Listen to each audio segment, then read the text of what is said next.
A missile breaks the sound barrier 5 times over. 4 minutes to impact. Naval warfare just changed forever. This is Red Sea Doctrine. A new weapon entered combat in the Red Sea theater. Not experimental, not theoretical. Deployed, fired, connected. The target was a military vessel operating 280 kilometers from the launch point. Traditional anti-ship missiles need 15 to 20 minutes for that range. This system needed 4. Hypersonic speed means hypersonic vulnerability. Naval commanders are rewriting doctrine tonight. According to defense intelligence sources, the launch occurred at 03:17 a.m. local time. Coastal defense batteries activated without warning. The missile accelerated past Mach 5 within seconds. Radar systems detected the launch immediately. What they couldn't do was stop it. Ship-based air defense systems are designed for subsonic and supersonic threats. They calculate intercept trajectories based on predictable flight paths. Hypersonic missiles don't fly predictably. They maneuver at speeds traditional interceptors cannot match. The targeted vessel was a frigate conducting freedom of navigation operations. It had state-of-the-art defensive systems, layered protection, early warning networks. None of it mattered. The missile's terminal approach lasted 90 seconds from detection to impact. Standard engagement protocols require 2 to 3 minutes minimum. The mathematics of interception became impossible. Reports indicate the frigate attempted electronic countermeasures. Decoys were deployed. Close-in weapon systems activated. The missile adjusted course twice during final approach. It struck the vessel amidships at 03:21 a.m. Minutes total flight time. This is where sea power meets the future. Red Sea Doctrine tracks every evolution. One strait controls 12% of global maritime trade. Would you risk sailing a carrier group through it now? The damaged frigate began taking on water immediately. Damage control teams responded within 30 seconds. Bulkheads were sealed. The vessel remained afloat but combat ineffective. Casualty reports remain classified. What's not classified is the strategic impact. Every naval planner from Washington to Beijing is analyzing this engagement. The weapon system appears to be a coastal defense variant. Mobile launcher, solid fuel propulsion, terminal guidance package with multiple sensor types. Intelligence assessments suggest months of preparation. Test launches were conducted in remote areas. Tracking systems monitored performance. Engineers refined guidance algorithms. This wasn't improvisation. This was capability development reaching operational status. Maritime sources confirm immediate changes to shipping patterns. Commercial vessels requested routing adjustments. Insurance underwriters elevated risk premiums by 240% for the affected zone. Naval formations increased separation distances between vessels. Carrier groups adjusted their operating areas. The Red Sea just became a different kind of battleground. Red Sea Doctrine examines what this means for maritime power projection. Anti-ship missiles have existed for decades. Exocet, Harpoon, Silkworm, Sunburn, all subsonic or low supersonic, all vulnerable to modern defense systems when properly employed. Hypersonic changes the equation. Speed eliminates reaction time. Maneuverability defeats intercept geometry. The defender's advantage disappears. Naval vessels become mobile targets waiting for engagement. Who controls this sea? A. U.S. and allies. B. Regional powers. C. No one. Comment your answer. The missile technology represents years of development. Hypersonic flight requires solving thermal management problems. Materials must withstand extreme temperatures. Guidance systems must function in plasma sheaths. Propulsion must deliver sustained high-speed performance. These are not simple engineering challenges. Multiple nations have pursued hypersonic programs. Russia claims operational systems. China has demonstrated capability. Iran has announced development projects. North Korea has conducted tests. The technology is spreading. This Red Sea engagement proves operational deployment is reality. Defense ministries are convening emergency assessments. Naval doctrines written for the post-Cold War era are obsolete. Aircraft carriers were untouchable power projection platforms. Destroyers and cruisers provided layered defense. That model assumed intercept capability against all threats. Hypersonic missiles break that assumption. The vessel struck in this engagement survived. That's important.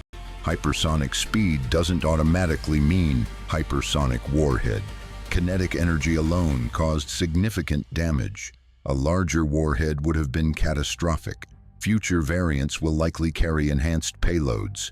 Naval architects are already considering design changes, compartmentalization improvements, armor upgrades where possible, automated damage control systems. But fundamentally, ships are volume constrained. You cannot armor a destroyer like a battleship. Weight limitations prevent it. Speed and range requirements prevent it. Modern naval vessels prioritize sensors and weapons over protection. That doctrine now faces serious questions. What happened inside the command center shocked the crew. Detection came with 4 minutes warning. Standard procedure calls for threat assessment, classification, engagement authorization, weapons system assignment, intercept calculation, launch sequence. All of that requires time that didn't exist. The engagement became automated by necessity. Computer systems made targeting decisions. Weapons fired without human confirmation loops. The missile still got through. This is the automation dilemma. Human decision-making is too slow. Automated systems lack contextual judgment. Combat at hypersonic speeds might exceed human cognitive capability. That's a doctrinal crisis. Navies train for decision superiority, commander initiative, tactical flexibility. When machines must decide because humans cannot react fast enough, what happens to command structure? Red Sea Doctrine explores these questions because they matter. Maritime security isn't abstract. It's economic reality. The Suez Canal handles 1 trillion in goods annually. Bab el-Mandeb Strait funnels energy supplies to global markets. Gulf of Aden connects Asia to Europe. These waters sustain modern commerce. Threats to naval forces become threats to economic systems. Insurance markets reacted within hours. Lloyd's of London adjusted risk categories. Mediterranean Shipping Company rerouted 12 vessels. Maersk implemented new security protocols. The spot market for oil tanker insurance increased 180%. None of this is theoretical. This is measurable economic impact from one weapons test. Regional powers are watching closely. If hypersonic anti-ship missiles can threaten major naval forces, what does that mean for local balance? Smaller nations cannot afford aircraft carriers. They can potentially afford coastal defense missiles. Asymmetric warfare finds new tools. A $2 million missile might threaten a $2 billion destroyer. That's strategic leverage. Naval powers must now consider areas they previously dominated.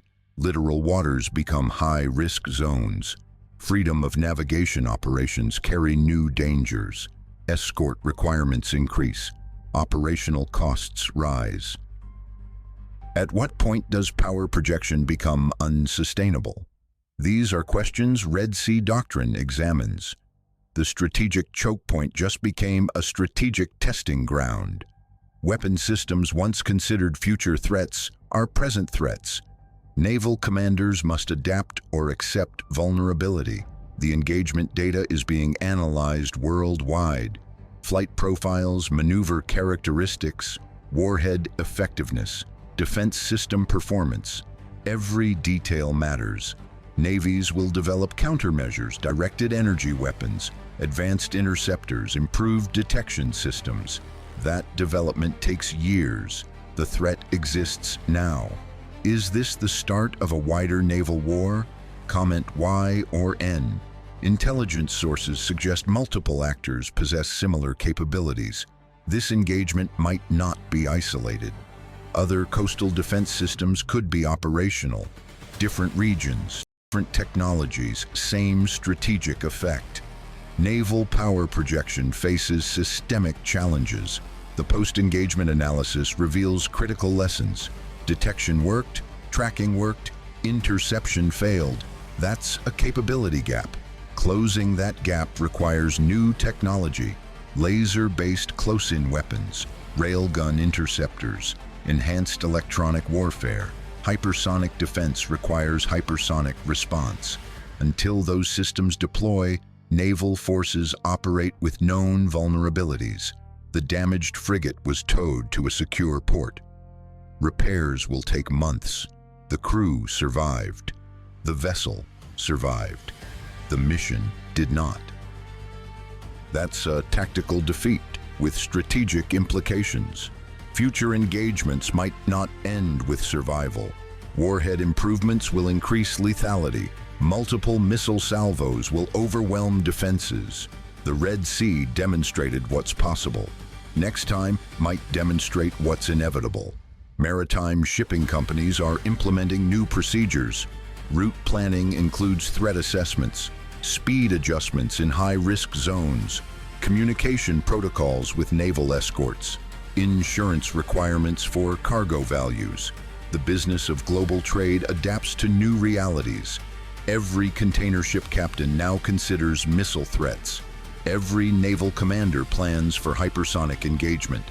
The sea connects everything: commerce, energy, military power. When technology disrupts naval warfare, it disrupts global systems.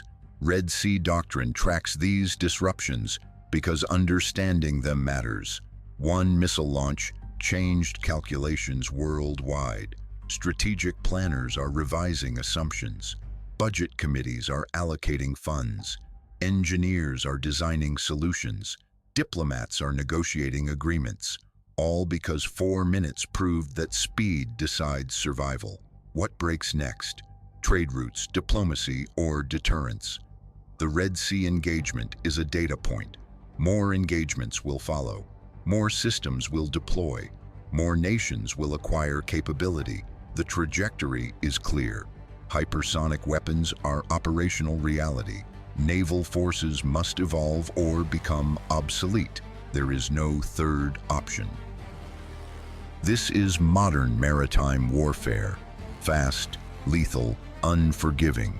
Red Sea Doctrine documents every evolution, where sea power decides everything. Will carrier groups withdraw from contested waters? Will coastal nations gain strategic advantage? Will international shipping routes fundamentally change?